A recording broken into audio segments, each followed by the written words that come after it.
And even Martha Stewart has a line of CBD products. Right now on Denver 7 News at 8 o'clock on Local 3, when families impacted by the Marshall Fire will learn cleanup efforts are coming to their neighborhood. Plus, with Russian troops reportedly heading back to bases, there are some hopes for a diplomatic solution to diffuse tensions over Ukraine. And with the possibility of free agency right around the corner, could Von Miller be headed back to Broncos country? We will see. Certainly, we'd love to have him back. He thanked Denver and the fans, of course, here after his big Super Bowl win this weekend, but he's got a lot to consider, certainly. Yes, a lot of money at stake. Yes. He can do it for charity. For Broncos is the charity. Yeah. He is a very giving linebacker. Doesn't he feel bad for us now? I know, right? We cheered you on. I think we were part of the reason why the I think Rams so. won, so maybe. We've got a nice start to our day. We're looking at temperatures that are right now in the 30s, a few 40s here in some neighborhoods within the next hour. A little mix of sun and clouds right now. By the time your kids get home, upper 50s. It's going to be another warm one. Take a look at the warm up, anywhere from 52 to about 55 by lunchtime, and then we'll see highs close to right around 60. Look across the southeastern corner of the state. It is extremely mild. We're looking at temps closer to 70 there this afternoon. That is well above normal. In the mountains, more upper 30s and low 40s today. It's going to get a lot colder here over the next couple of days as this next storm rolls through. And by early tomorrow morning, we'll be tracking some of that snow here in the mountains. Northern and central mountains, you're going to see that snow, which will then start to push farther south throughout the day tomorrow. We'll take a closer look at the timing of this close in on the Front Range here in just a few minutes. Yeah, tomorrow morning should be okay. It's the evening, and then Thursday morning, that'll be a little bit dicey. Right now, we still have a lot of traffic draining off from the earlier crash at 84. Still some of the traffic on the side roads are draining off, so still some stop and go traffic getting down there. Still about 40 to 45 minutes in that commute, so it's going to get better. It's just going to take a little bit of time for us here this morning. The south side of town is reeling from this crash. Take a look from the CDOT camera, and you can see the left side of the highway still blocked up. Traffic is still just barely squeezing by to the right, and that's why, as you take a look at that map again, it's going to be heavy stop and go traffic from now about C470 up through there. Side roads can get you to Bellevue, and then you can join northbound I-25 southbound. A lot of stop and go traffic there to the Denver Tech Center. Had an earlier crash at Parker at 225. That southbound side still busy, and still busy here on 270 with a crash right near I-76. Well, this morning we are seeing some light at the end of the long pandemic tunnel. A bit of normalcy returning to Colorado. Yeah, Boulder County is the final metro county to announce it will drop its mask mandate. Denver 7's Christian Lopez joins us live. And Christian, this will happen in just a few days. Yeah, that's right. Some encouraging news this morning. It'll end Friday at 5 p.m. and this comes as cases continue to drop and vaccination rates in that area are around 70%. So Boulder County residents will no longer have to wear masks in indoor public spaces. Schools will also not be requiring them. Health officials, though, were torn on whether or not to require them for kids under 5 in child care facilities, but ultimately decided to end the mandate for them as well to prevent any confusion. Some parents ahead of the decision, though, questioned if now was the right time.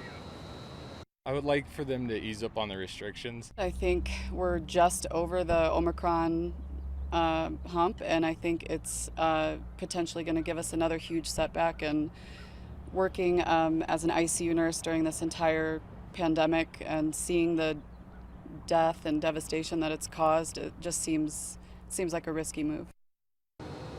Other counties are also rolling back their mask mandates. Pitkin County's mandate will end on Tuesday after President's Day, and in Denver it expired earlier this month and kids will no longer have to wear them in the classroom after the 25th. Live in Denver this morning, I'm Christian Lopez, Denver 7. Great, thank you, Christian. Heading to the capital of Ukraine, Kiev, this morning, U.S. is holding out hope for a diplomatic solution between the European nation and neighboring Russia. Overnight, Russia said some of its troops would be returning to bases, falling back as the push to avoid war intensifies. Denver 7's Joe St. George is in Washington this morning with the biggest impact a Russian invasion of Ukraine could have on us here at home. First off, Brian, as you mentioned, right, a big development overnight as all of us were sleeping with the Russian Defense Ministry announcing that some, and we emphasize some troops are beginning to withdraw from their positions closer to the Ukrainian border. Ukrainian officials, though, are very skeptical. They remain skeptical, saying they'll believe in de-escalation when they see de-escalation. We'll be watching the words from the White House and the Pentagon very carefully later this morning and this afternoon for the very latest here. But if a conflict breaks out, it certainly has the ability to impact you waking up with us in Colorado. We have a graphic we can show you of some of the biggest impacts, one being gas prices. Already, gas is at a national average around $3.50 a gallon. A conflict with Ukraine and Russia would likely raise that price because Russia is one of the largest oil-producing countries, energy-producing countries in the world. A disruption in the global markets would be likely. In fact, this morning, the news of the de-escalation chances, the news of the withdrawal has actually lowered the price for a barrel of oil. Other changes would, of course, be an increase in global tensions. China is watching this very carefully. And if you have family in the military, service members, more deployments would be possible, even though American service members are not expected to actually go to Ukraine in the event of a conflict. They're mainly shoring up the defenses of other countries like Poland and in Eastern Europe. But Brian, you said it there. We'll continue to follow it all day. A big development here. Some hope, a glimmer of hope that peace is possible after several days of hearing from officials that conflict looked more likely. We'll stay on top of this all day. This morning, we will also get an update on when debris will finally start to be removed from the Marshall Fire burn areas. It will likely be a lengthy process. Denver 7's Veronica Costa has the latest information from Louisville. This neighborhood behind me in Louisville is one of the many that was charred by the Marshall Fire, and there's so much debris here that still needs to be picked up. So county officials, they're giving residents a little bit longer to decide whether they want to be a part of this removal program. And more importantly, soon residents will have some more information on how that process will work. Officials said they hope to have those specific details for county residents before the end of this week. Here's what we do know about the process so far. It's expected to start by March 1st. That's exactly 2 weeks away from today. The cleanup process is expected to end by July 1st. That's barring any weather delays. The contract was awarded to a Louisiana-based company called DRC Emergency Services. That company, just one of the 11 that offered cleanup proposals. It has done several other removal projects in the past. References stated it had done a, quote, excellent job there. Now, to have debris removed, Marshall Fire victims do have to fill out that right to entry form. And as of 2 weeks ago, more than 1,000 people had already done so. So if you haven't filled out that form, but you're interested in doing so, we have it linked over on our website. That's thedenverchannel.com. Again, the deadline to fill that out is Friday. In Louisville, I'm Veronica Acosta, Denver 7. Thank you, Veronica. Today, the city of Louisville will discuss different ways to resolve zoning issues for those wanting to rebuild after the Marshall Fire. The proposal would give the zoning administrator authority to resolve any conflicts or discrepancies between properties. Aurora's City Council will have to discuss a controversial development next month after testimony on the plan went overnight. The Aurora Sentinel reports that Council will take up the issue again on March 28th.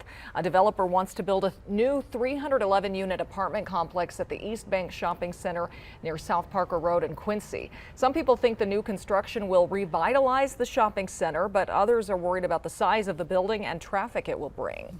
Speaking of traffic, across town on Quincy near Bear Creek Lake Park, there's a construction project that's driving one Denver 7 viewer crazy. That means we bring in Jason Luber to help us explain, because at least one driver says this construction project is just taking too long to finish. Yeah, it's because it's been going on for a long time, and it will be going on for a much longer time, unfortunately. It's Dennis from Morrison who writes, what's driving you crazy when the construction project on West Quincy near Youngfield is going to be completed. Jeffco widened Quincy and built a retaining wall that has been done for over a year, yet the road is not finished and still coned off. What gives? Was this project even necessary? Long-term construction projects are always a source of frustration, Dennis, and you are dealing with just the start of this large construction project that Jefferson County hopes will make Quincy between Eldridge and Sims much easier to navigate for drivers, bike riders, and pedestrians by adding that sidewalk, bike lanes, and balancing the number of travel lanes. And I'm told by Jefferson County engineers that this work is only about 20% complete, and the majority of phase 2 will be completed over the next 2 years. One issue with this project is the large number of utilities within the roadway that have to be moved, and that work is right now underway. Regarding your question, Dennis, if this project was even necessary, well, Jefferson County transportation engineers tell me the soils there were swelling due to inadequate drainage, so the road needed to be rebuilt. So they turned this problem come into an opportunity to better control the speeding in there, allow room for left turning vehicles, and create dedicated bike lanes that will create a separation between the slower moving bikes and vehicles to make it safer for both forms of transportation.